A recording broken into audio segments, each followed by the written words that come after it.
Hello people and welcome back to the channel.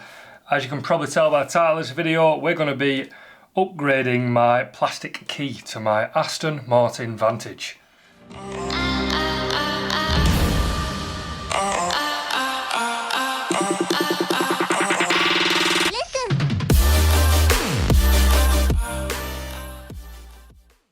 Now the upgrade what I've got is from Phoenix Bespoke Keys.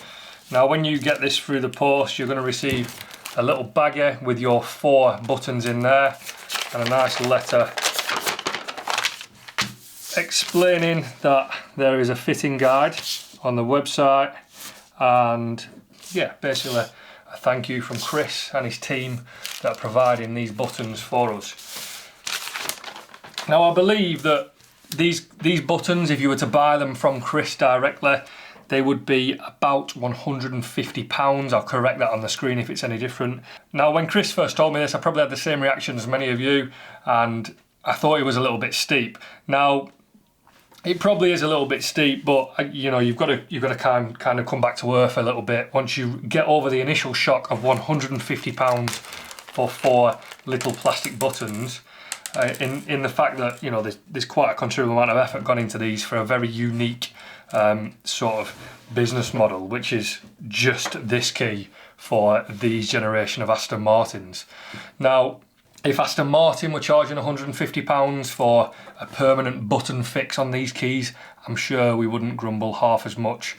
And the fact that Chris has gone out of his way to make sure that these keys don't necessarily have to die when they get to this point, or the other alternative is you do the glass button upgrade, which is even more expensive, which is where I believe they take the glass buttons out of the glass key and they open up the hole to receive them, because I think they're just slightly bigger.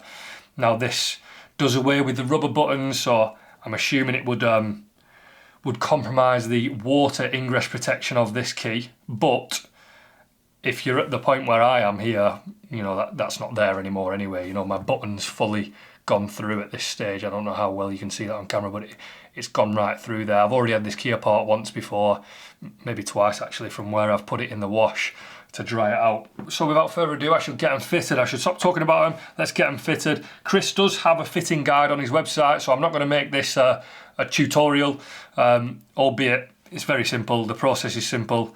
Well, I think it is. We'll see if I get stuck. But let's get this apart and let's get these buttons fitted. So to start off with, I'm going to pull off the back, and that's just this top bit here. You can see I'm missing a bit of metallic strip there as well. Mine's fallen off.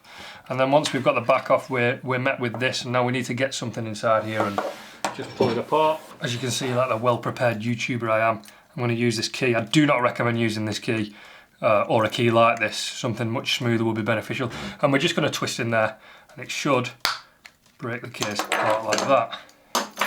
Maybe break is not the correct word, but it should just split it apart like that. And then once we've got this, we can set the battery to the side. This might be a good opportunity to change your battery if you know it's not been changed in a while it's apart, and we're just going to pull the circuit board out there.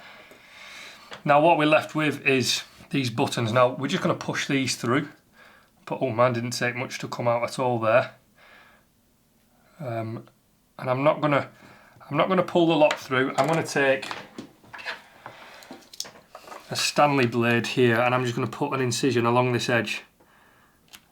Now I nearly made the mistake of pulling a lot out there, but we don't want all that rubber out because it is acting as a base for this board, so we'll just cut that out there.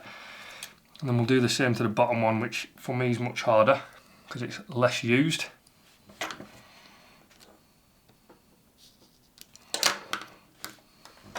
And now once I've got this, you might be left with 2 of these tabs, one in the other side as well, but I've only got this one. I'm going to trim this out just like that, try and get it nice and neat, and you should be left with something just like that. Now I need to remember which order these buttons go in, and if I can tell by my very worn out buttons here, in fact it should be obvious which way they go in. There's 2 bigger ones and 2 smaller ones. So unlock goes there, lock goes there, the light goes there. Never ever use that button ever. And this one in there. Now the next bit I'm not a massive fan of. I feel like there should be a better solution to this, and that is we need some sellotape. So I've got a cutting mat here, and I'm just going to take a little bit of sellotape. Just going to place some down on my cutting mat there. Just going to place those over there.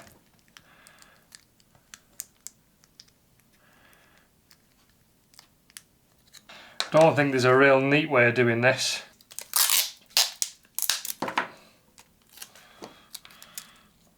It's like wrapping a Christmas present. You've got all good intention of doing it neat, but then you get halfway through and you just start throwing tape on. Just going to run this knife around this edge here, just to tidy it up a little bit. And then once we've got that absolute mess sorted out in there, we can get rid of our sellotape, place our board back in here.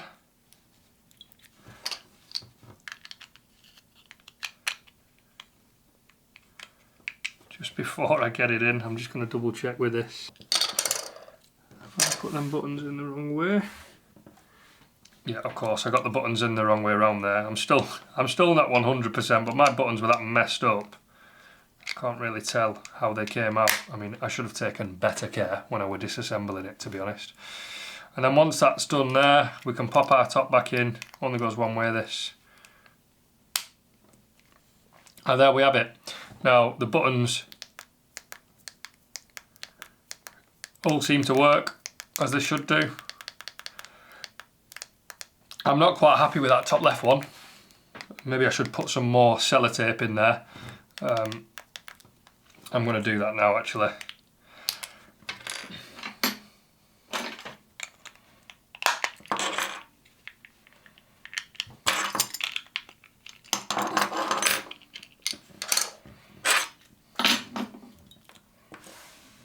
And it's clear why I'm not happy with that top left one, because I've missed that corner.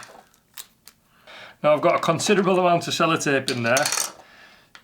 Let's see what this does now, see if it still works.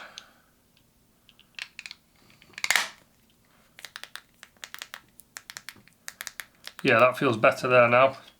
So that's all my buttons back in. They obviously look much better than these rubber things that were in there. Now, the beauty about this is even if you were to get a new key, which probably I think is around the same price, you would just be waiting for your buttons to end up like this. This is not a problem that's been fixed. This is just something that you have to live with. Now, these ones, the buttons shouldn't wear out because they're solid plastic rather than this perishable rubber. Obviously, I need to stick my side bit on as well, but I'm going to use that for a few weeks now and I'll let you know how I get on. I can't see there being any problems. And again, I'll link down below to the AM DIY Facebook group where you can get a considerable discount on purchasing these. I'll just have to double check the price. It was either £99 or £125, one of the two. But it's definitely more appealing than the £150 version that you can get directly from Chris's website. But a massive thank you to Chris for developing this, because this is something that the community does need, and it is definitely bridging that gap between getting a glass key upgrade and getting a glass key upgrade or paying for a replacement body and having to continually replace the bodies. So it's definitely filling that gap, which was much needed. So thanks very much, Chris, for your effort in developing stuff like this for the community, because it definitely does keep our keys in better condition. If you're interested in seeing some more of Chris's work, then he's got a website and I'll link that down below also, so you can go see some of the stuff what he does. He does a lot more than buttons. He does loads of custom work on these.